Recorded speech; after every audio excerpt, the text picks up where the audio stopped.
দেশের রাজনীতিতে কি ঘটতে যাচ্ছে বড় পরিবর্তন? রাষ্ট্রপতি কি সত্যি পদত্যাগ করছেন?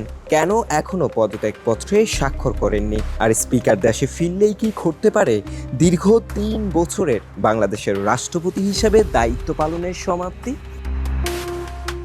রাষ্ট্রপতি মোহাম্মদ শাহাবুদ্দিন আজকেই পদত্যাগ করতে পারেন। শারীরিক অসুস্থতাকে পদত্যাগের কারণ হিসেবে উল্লেখ করার সম্ভাবনা রয়েছে বলে সংশ্লিষ্ট দায়িত্বশীল একাধিক সূত্র থেকে জানা গেছে। বিবিসি বাংলার এক প্রতিবেদনে বলা হয়েছে, রাষ্ট্রপতি মোহাম্মদ শাহাবুদ্দিন আগামী 2-1 দিনের মধ্যে পদত্যাগ করতে পারেন বলে বঙ্গভবনের একাধিক কর্মকর্তা ইঙ্গিত দিয়েছেন। তবে শুরুতেই একটি গুরুত্বপূর্ণ বিষয় বলে রাখি, এখন পর্যন্ত রাষ্ট্রপতির পদত্যাগের কোনো আনুষ্ঠানিক ঘোষণা আসেনি। যা জানা যাচ্ছে তা সংশ্লিষ্ট কর্মকর্তাদের বক্তব্যের ভিত্তিতে প্রকাশিত তথ্য।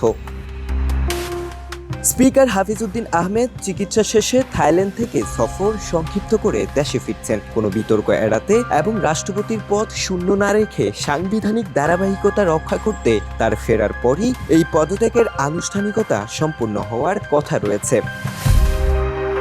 2 দিন আগেই স্পিকার দেশে ফিরছেন, তাহলে কি আজকেই রাষ্ট্রপতি শাহাবুদ্দিন চুপ্পু বঙ্গভবনের কর্মকর্তাদের সূত্র অনুযায়ী পদত্যাগ করতে যাচ্ছেন?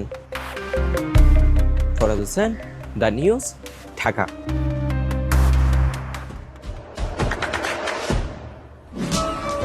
দেশে দেশে সবার সাথে দ্য নিউজ।